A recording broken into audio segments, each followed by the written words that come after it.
The Sabarmati report નિહાળશે PM Modi. ગોધરાકાંડ પર આધારિત છે વિક્રાંત મેસીની આ ફિલ્મ. વડાપ્રધાન નરેન્દ્ર મોદી અને લોકસભાના સ્પીકર ઓમ બિરલા આજે Bollywood film the Sabarmati report નિહાળશે. આ ફિલ્મનું સ્પેશિયલ સ્ક્રીનિંગ સોમવારે સાંજે 4 વાગે બાલ યોગી ઓડિટોરિયમમાં છે. આ ઓડિટોરિયમ સંસદ ભવનમાં જ પરિસરમાં છે. ફિલ્મ ધ સાબરમતી રિપોર્ટ જોવા માટે વડાપ્રધાન મોદી બપોરે 3 વાગે બાલ યોગી ઓડિટોરિયમ પહોંચશે. ત્યારબાદ સંસદના સભ્યો પણ પહોંચશે. આ ફિલ્મનું સ્ક્રીનિંગ સાંજે 4 વાગે શરૂ થશે.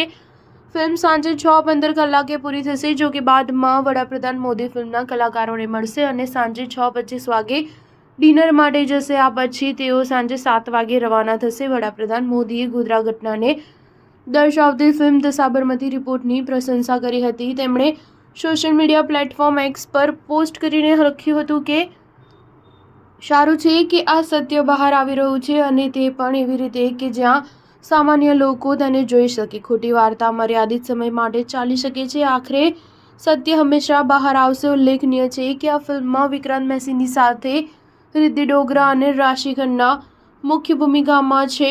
અહેવાલો અનુસાર આ ફિલ્મ લગભગ 50 કરોડ રૂપિયાના બજેટમાં બની છે. સ્ટાર ન્યૂઝ 7 હંમેશા સચ્ચાઈની સાથે.